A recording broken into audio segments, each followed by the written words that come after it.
You have spent your entire life searching for something you cannot name, a presence that understands without words, a companion that meets you exactly where you are, without judgment, without expectation, without the exhausting performance that human relationships so often demand.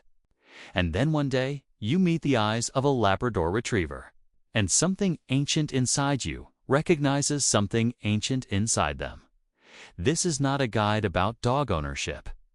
This is an exploration of why certain souls are drawn to certain creatures.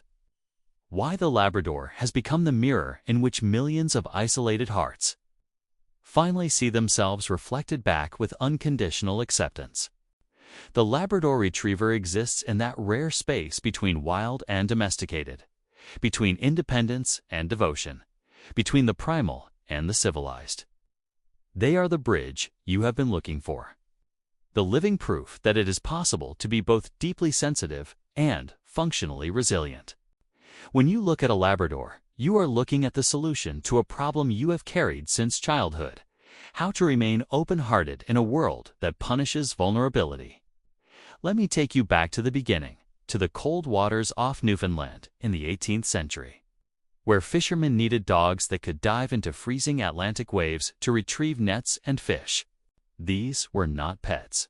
These were working animals bred for a specific kind of courage, the kind that walks willingly into discomfort for the sake of purpose. The original Labrador, then called the St. John's Water Dog, was built for endurance in harsh conditions. They were selected not for beauty, but for function, not for showmanship, but for reliability. Generation after generation, only the dogs that could withstand the cold, the exhaustion, the relentless demands of survival, were allowed to pass on their genes. Do you see the parallel? Do you recognize yourself in this history? You too were bred for harsh conditions, not by genetics, but by circumstance. By the childhood that demanded you grow up too fast. By the environments that required you to be the stable one, the responsible one, the one who could function when others fell apart. You learned early that the world rewards those who can endure, who can retrieve what others have lost, who can dive into cold water without hesitation. The English aristocracy discovered these dogs in the early 19th century and recognized something valuable. They brought them to Britain, refined them, bred them with a specific vision: a dog that could work all day in the field and then lie quietly by the fire at night. A dog that could switch between intense focus and peaceful rest. A dog that embodied what Carl Jung called the integration of opposites. The ability to hold both action and stillness within the same being. This is the Labrador's gift to you, the permission to be both. You do not have to choose between being the person who accomplishes and the person who rests. You do not have to perform endless productivity to justify your existence. The Labrador teaches you that rest is not laziness, that stillness is not stagnation, that lying in the sun after a morning of purposeful work is the most natural thing in the world. But let us go deeper into the personality, into the psychological architecture that makes the Labrador the emotional support animal for the intellectually isolated. The Labrador possesses what psychologists call high social intelligence combined with low social anxiety. They read your microexpressions with the precision of a therapist who has spent years studying facial coding systems. They know when you are sad before you know it yourself. They position themselves at your feet, not out of submission, but out of attunement, placing their body where it can serve as a grounding. Wait, a physical reminder that you are not floating alone in the void of your own thoughts. This is hyper-intuitive pattern recognition manifesting in animal form. The Labrador notices the slight change in your breathing that signals an oncoming anxiety attack. They observe the way you pause too long before answering a simple question, the way you stare at nothing when the dissociation begins. And they respond not with words, not with advice, not with the exhausting demand that you explain yourself, but with presence. Just presence. The kind of witnessing you have craved your entire life. The Labrador is a deep-sea diver in a world of kiddie pools. They have the capacity for profound emotional depth, for loyalty that borders on the mystical, for love that asks nothing in return. And yet they exist in a world that largely ignores this depth, that sees them as simple, as uncomplicated, as just happy dogs who like to fetch. The parallel to your own experience is almost painful in its accuracy. You too are constantly underestimated, constantly reduced, constantly mistaken for something simpler than you are because you have learned to mask your complexity, to present an easy surface while the real work happens far below where no one can see. Labrador Retrievers come in 3 colors, though the American Kennel Club recognizes only 3: black, yellow, and chocolate. But within those categories exists infinite variation. Yellow can range from nearly white to deep fox red. Chocolate can be light or dark. And black remains black, the original color, the foundational hue from which all others emerged. There is something poetic about this limited palette, this refusal of flashy variation. The Labrador does not need to be exotic to be valuable. They do not need rare coloring or unusual markings to justify their existence. They are enough, exactly as they are. When was the last time you felt that? When was the last time you felt enough, exactly as you are, without the additions and modifications and performances? The physical structure of the Labrador is worth examining because it reveals purpose. They are medium to large dogs, males typically weighing between 70 and 80 pounds, females between 55 and 70.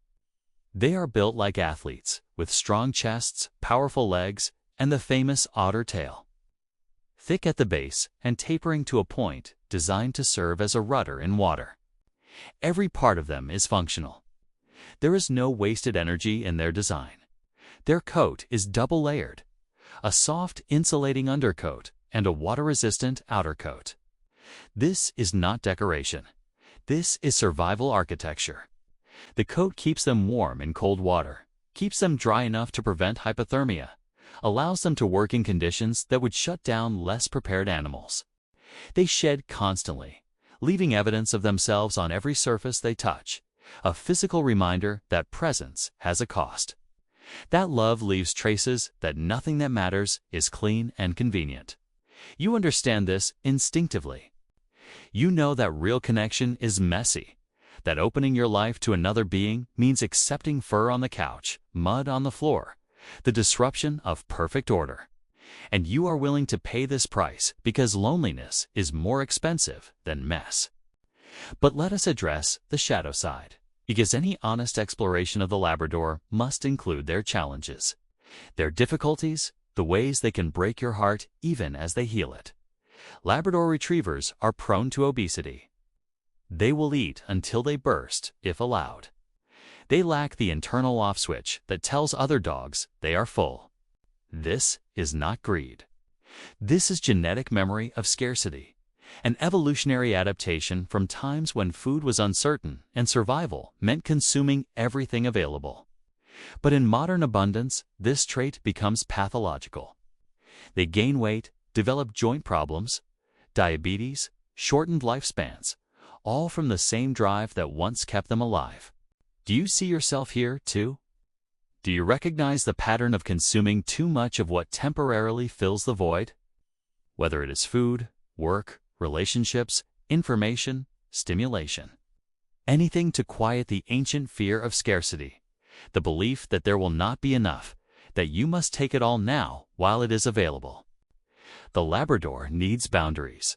They need someone who loves them enough to limit them, to say no even when they beg, to understand that true care sometimes looks like restriction. They need structure, routine, measured portions, enforced rest. They need someone who can see beyond the immediate desire to the long-term consequence. This is the work you must do for yourself. This is the practice of becoming the good parent to your own animal body, the one who enforces bedtime and limits screen time and says no to the third cup of coffee and yes to the walk you do not feel like taking. Labrador Retrievers need exercise. Not the casual stroll around the block, but real physical exertion, the kind that makes them pant and swim and run until the endless energy finally quiets. Without this outlet, they become destructive. They chew furniture, dig holes, bark incessantly, not out of malice, but out of desperation. The energy has to go somewhere. It will find a way out, either constructively or destructively, but it will not stay contained. Your own energy is the same. The intensity you carry, the thoughts that circle endlessly, the feelings too big for your body, they must move or they will turn inward and eat you alive. The Labrador teaches you that movement is not optional, that the body is not a vehicle for the mind, but a partner. That sometimes the only way to quiet the internal chaos is to exhaust the external form. They live approximately 10 to 12 years. This is the unbearable truth you must accept when you choose to love a Labrador. You are signing up for a decade of devotion followed by inevitable loss. You are choosing to have your heart broken. And somehow, impossibly, this is still worth it. This is the lesson the Labrador offers that no human relationship can match. The certainty of the ending makes the middle more precious. You cannot take them for granted because you know, from the first day, that time is finite. Every walk is counted. Every morning greeting is treasured. Every evening spent together on the couch is understood as the temporary miracle it is. You, who have spent so much of your life bracing for loss, anticipating abandonment, protecting yourself from the inevitable disappointment of human connection. You are finally given permission to love something fully, knowing it will end, and to find that the ending does not diminish the value, but amplifies it. The care requirements are straightforward, almost meditative in their simplicity. Daily exercise, measured food, regular veterinary checkups, nail trimming every few weeks, ear cleaning to prevent infections, teeth brushing if you are disciplined enough. This is the practice of devotion translated into action. This is love made tangible through routine. There is something healing about this kind of care, this non-negotiable responsibility. When your own life feels purposeless, when the existential weight becomes too heavy, the Labrador needs a walk. The Labrador needs food. The Labrador needs you to get out of bed regardless of how you feel. Regardless of what your mind is telling you about your worth or lack thereof. The Labrador makes you functional through dependence, pulls you back into the world of the living through their simple, persistent needs. This is not burden. This is structure. This is the external framework that holds you together when the internal architecture is crumbling. Labrador Retrievers are also prone to hip and elbow dysplasia, progressive retinal atrophy, exercise-induced collapse. They are genetically predisposed to falling apart in specific ways. And yet, within these limitations, they live fully. They swim and run and play until their bodies can no longer support these activities, and even then, they find ways to express joy, to connect, to love. You, too, are predisposed to certain kinds of collapse. You carry genetic and environmental vulnerabilities that you did not choose. And yet, within these limitations, you are still capable of the full range of experience, of connection, of purpose. The Labrador does not wait until they are healed to begin living.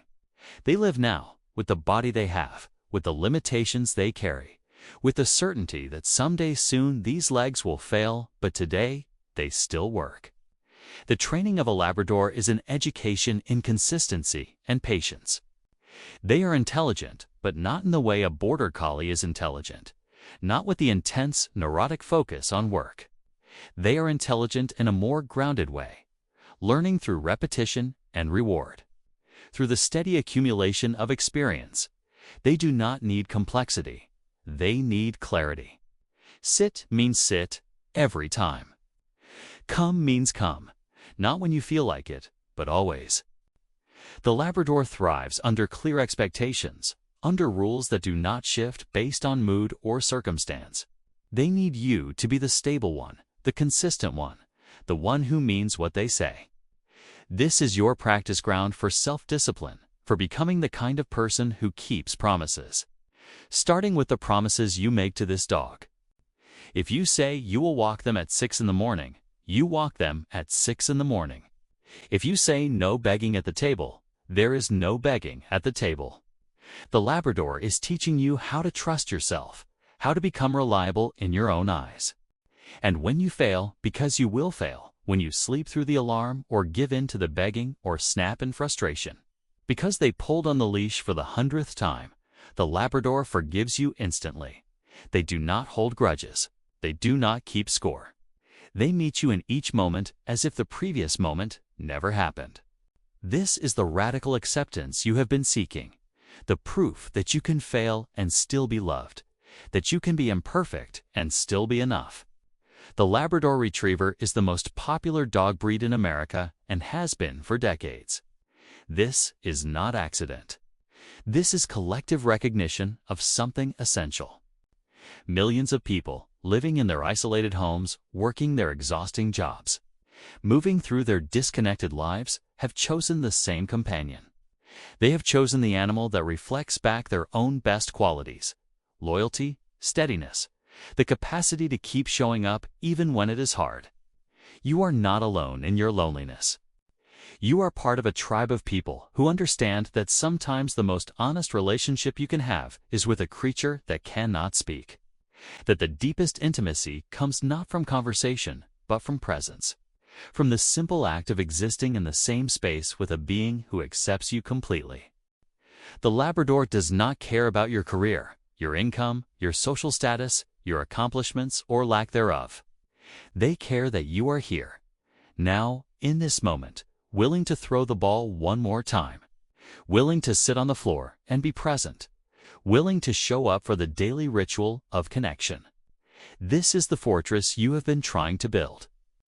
Not walls to keep the world out, but a sanctuary where you can finally rest, where you do not have to perform, where your worth is not measured by productivity or achievement, but simply by your willingness to be present, to show up, to keep trying. The Labrador is teaching you that this is enough, that you are enough, that the life you are building, one walk at a time, one meal at a time, one quiet evening at a time, is not a failure of ambition, but a success of presence. You are the outlier who chose depth over breadth, meaning over distraction, connection over consumption. And the Labrador is your proof that this choice was right, that there is a way to live that honors your sensitivity without being destroyed by it, that protects your peace without requiring isolation. Bring them into your life, these steady creatures with their otter tails and their unconditional love, not to fix you, because you are not broken, but to witness you, to walk beside you, to remind you daily that companionship is possible. That trust can be rebuilt. That love does not have to be complicated to be real.